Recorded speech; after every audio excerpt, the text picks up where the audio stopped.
ভিতরে থাকে হচ্ছে এন্ডোমেট্রিয়াম, মায়োমেট্রিয়াম আর হচ্ছে পেরিমেট্রিয়াম, তাই না? তিনটা লেয়ার থাকে, আমরা যদি দেখি তিনটা লেয়ার থাকে।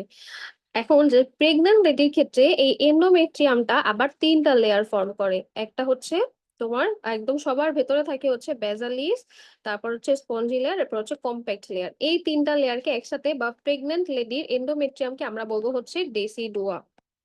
তাহলে ডেসিডুয়া যতবারই আসবে বুঝবা যে প্রেগন্যান্ট ইউটারাসের এন্ডোমেট্রিয়ামের কথা এখানে বলা হচ্ছে। আচ্ছা, এখন আসো হচ্ছে ডেভেলপমেন্ট। প্লাজেন্টার দুইটা সারফেস থাকে, একটা হচ্ছে কোরিওনিক ফ্রন্ডোজাম আর একটা হচ্ছে ডেসিডুয়া বেসালিস। আচ্ছা, সারফেস দুইটা আমরা একটু ভালো করে দেখে আসি। যে এই হচ্ছে আমাদের প্লাজেন্টা। হ্যাঁ, প্লাজেন্টার এখানে দুইটা সারফেস থাকে।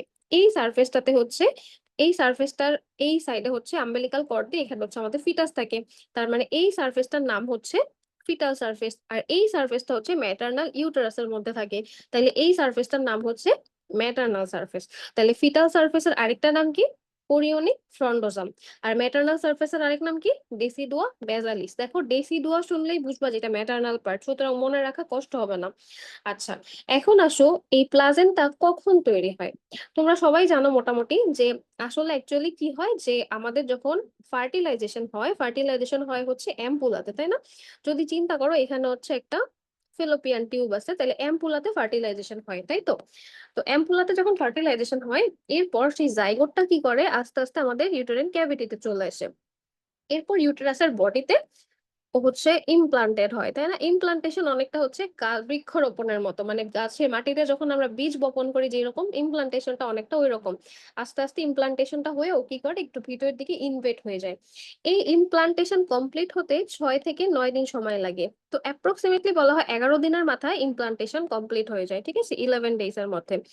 এবং আমাদের প্লাজেন্টাল ফর্মেশন শুরু হয় হচ্ছে 6 উইকে, আর কমপ্লিট হয় হচ্ছে 12 উইকে। হ্যাঁ, এই জিনিসগুলো হচ্ছে তোমাদের লাগবে। আচ্ছা, তাহলে আমরা যদি ছবিটা একটু দেখি, দেখো এটা হচ্ছে আর্লি আর্লি প্রেগনেন্সি, এটা হচ্ছে একদম টার্ম প্রেগনেন্সিতে দেখানো হয়েছে। এটাই আমরা একটু ভালো করে দেখি। এই যে ফিটাস, এই হচ্ছে আম্বেলিকাল কর্ড, এই হচ্ছে প্লাজেন্টা। এর মধ্যে এটা হচ্ছে প্লাজেন্টার ম্যাটার্নাল সারফেস, যেটাকে আমরা বলছি ডেসিডুয়া বেসালিস থেকে আসে। আর এটাকে আমরা বলতেছি হচ্ছে কোরিওনিক ফ্রন্ডোজাম, যেটা হচ্ছে ফিটাল পার্ট। আচ্ছা, এখন আসো হচ্ছে প্লাজেন্টার কিছু ক্যারেক্টারিস্টিক। প্রথমে একটা কথা বলছিলাম যে ক্যারেক্টারিস্টিক অ্যানাটমি এরকম প্রশ্ন আসে, তো এরকম প্রশ্ন যদি ইনকেস চলেই আসে সেক্ষেত্রে পয়েন্ট করে করে লিখবা যে প্লাজেন্টার ক্যারেক্টারিস্টিক গুলা কি। প্রথমত দেখো, এটা হচ্ছে একটা সার্কুলার ডিস্ক শেপ একটা স্ট্রাকচার। ডায়ামিটার দেখো 15 to 20 সেন্টিমিটার। থিকনেস দেখো সেন্টারে হচ্ছে 3 সেন্টিমিটার, পেরিফেরিতে থিকনেসটা একটু কম থাকে কম্পারেটিভলি। ওয়েট দেখো, এটা হচ্ছে 500 গ্রাম, ঠিক আছে। আর দুইটা সারফেস থাকে, ফিটাল সারফেস আর ম্যাটার্নাল সারফেস। আর একটা পেরিফেরাল মার্জিন থাকে। এই ফিটাল সারফেস আর ম্যাটার্নাল সারফেস যেখানে মিট করে, এই মিটিং পয়েন্টটাই হচ্ছে আমাদের পেরিফেরাল মার্জিন, ঠিক আছে। আচ্ছা, এখন আসো ফিটাল সারফেস। ফিটাল সারফেসকে আমরা বলি কোরিওনিক প্লেট। তো টার্মের ক্ষেত্রে দেখা যায় ফিটাল সারফেসটাই প্লাজেন্টার বেশিরভাগ পোর্শন জুড়ে থাকে। About 4/5 of the placenta is of fetal origin. আর ফিটাল সারফেসের ক্ষেত্রে মনে রাখবে এই সারফেসটা হচ্ছে স্মুথ, গ্লিসেনিং থাকে। গ্লিসেনিং মানে কি? চকচকে থাকে। আর ফিটাল সারফেস থেকে কি আসে? ফিটাল সারফেস থেকে আম্বেলিকাল কর্ড বের হয়, তাই না? আর ম্যাটার্নাল সারফেসের ক্ষেত্রে মনে রাখবা এটা হচ্ছে rough and spongy, rough and spongy. আর এটা একটু ডাল রেড কালার হয়। কেন ডাল রেড কালার হয়? কারণ ম্যাটার্নাল ব্লাড তো এই দিক থেকেই পাস করে, তাই না? এই জন্য এটা একটু ডাল রেড কালার হয়। আচ্ছা, এখন দেখো এই যে এটা হচ্ছে আমাদের ফিটাল পার্ট। ফিটাল পার্টটা আমি বলছিলাম হচ্ছে স্মুথ, তাহলে এটা হচ্ছে স্মুথ, দেখো একটু স্মুথ আর অনেকটা গ্লিসেনিং, তাই না? আর ম্যাটার্নাল পার্টটা হচ্ছে রাফ, দেখেই বোঝা যাচ্ছে একটু কেমন রাফ রাফ, আর হচ্ছে ডাল রেড কালার। আচ্ছা, এখন খেয়াল করলে দেখো এই ম্যাটার্নাল পার্টটা কয়েকটা ছোট ছোট পার্টে ভাগ করা, তাই না?